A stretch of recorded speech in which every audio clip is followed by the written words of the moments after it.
So, your ex wants to stay in touch, do they? They want to be friends? Yeah, no, I don't think so. Very, very bad idea.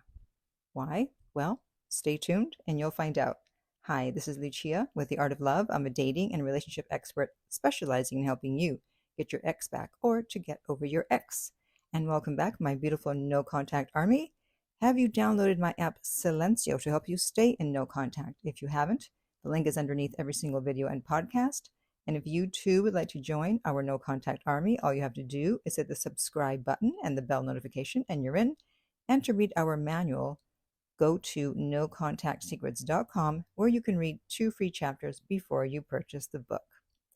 So I actually did a video on this topic, I think it was 8 years ago, actually, a long time ago, titled, Should You Stay Friends with Your Ex? And in that video, I quoted from an article that talked about the type of people who want to remain friends with an ex after a breakup. And words like narcissism, psychopathy, and Machiavellianism were used in the article. So you might want to listen to that video, and I'll put the link in the upper right-hand corner on YouTube. But in this video, I want to delve more into why someone who broke up with you would want to remain friends and why it's a terrible idea and you will live to regret it. Now, obviously, not everyone is going to fall into these categories or have these reasons for wanting to be friends, but I do want you to be aware that these reasons are possibilities. And you're flattered because you think that they can't let go and they still want you in their life because they have feelings for you. Well, they may have some feelings for you, but not enough to want to be in a relationship with you, because if they still had strong feelings for you, then they wouldn't have broken up with you. Okay.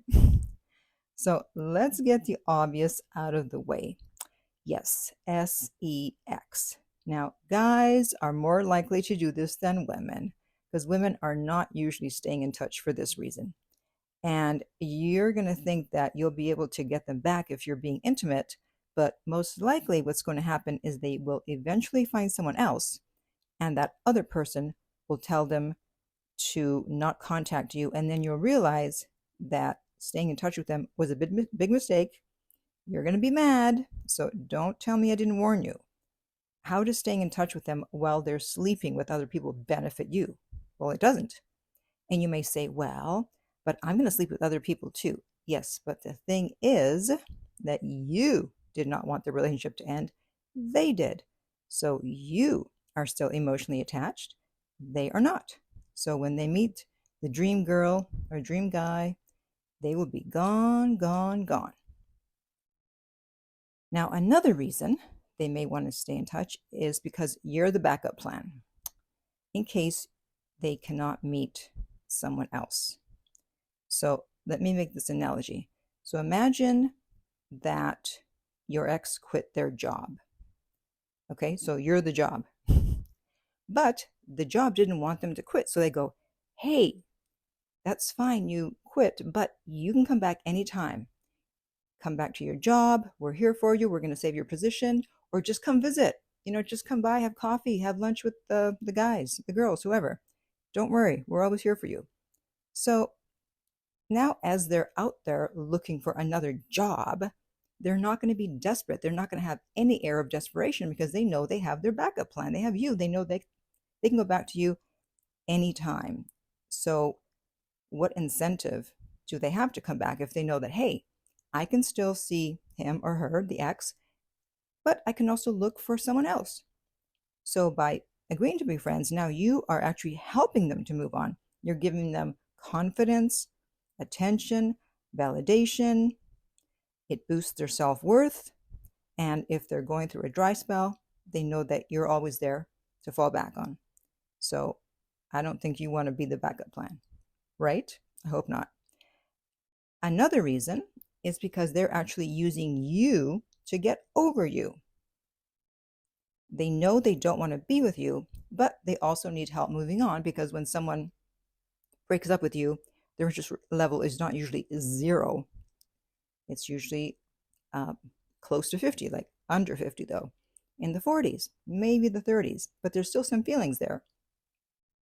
So by staying in touch, then they're able to slowly wean themselves off of you, kind of like the patch for cigarette people who smoke cigarettes. They slowly wean themselves off of tobacco. You're like the patch. They're using you to get over you. And then one day, again, as I mentioned before, they're going to meet their dream guy or dream girl, and oh, suddenly they're nowhere to be seen. And, it's not even a real friendship because you're not going to be able to keep your feelings out of it. How are you going to feel if they come to you and they say, hey, I met someone else and I'm in love and I think this is the one? So if you can't be happy for them when they come to you and say that, then you're not ready to be their friend. And it's a fake friendship. So until they come to you and say, hey, I found someone else and you're happy for them, then you are not ready to be friends. And I know 99% of you listening to this are not ready to be friends, because if you hear that your ex found someone else, you're going to freak out. And being friends with an ex gives you false hope, and it keeps you from moving on and dating other people just in case your ex changes their mind. And you're actually playing yourself thinking that if you agree to be friends, that's going to lure them back into the relationship. You think you're being slick, but you're only playing yourself. And the chances of that happening are very low. You've been demoted. So what makes you think you're suddenly going to be promoted when you've been demoted? That doesn't usually happen. But when your your ex asks to be friends, you're going to think, well, I want to be mature. And you don't feel like you're getting played because you think you're being mature. Well, F mature, okay? They don't get access to you. They want you to think that they're staying in touch because they still care about you. But if they cared about you, guess what? They would not have broken up with you. So hopefully I convinced you to not be friends with your ex if you want them back. Now, is there a case or cases where you can be friends? There are a few, yes. One is if you were friends before, okay? You were just friends, and then you decided, okay, let's see how the dating goes with us. Let's try a relationship. It didn't work out, and you're able to go back to being friends at some point. That's fine. Now, sometimes you need to be in touch because of children or work. You work together or the friend group.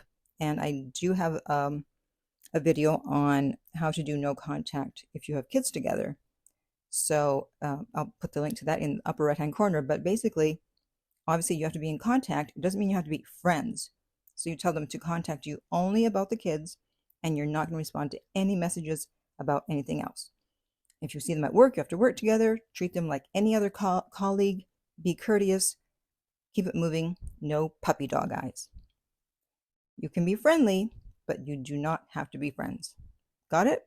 Okay, so now I want to hear from you. Have you ever been friends with an ex, and how did it turn out? I want to know, so comment below. And if you would like my help to get your ex back, you can contact me at theartoflove.net and we will send you the rates. The direct link is below. They are not on the website. If you found this video helpful, please like, subscribe, and share. If you're listening to this as a podcast, please rate and review. And finally, remember, love inspires, empowers, uplifts, and enlightens.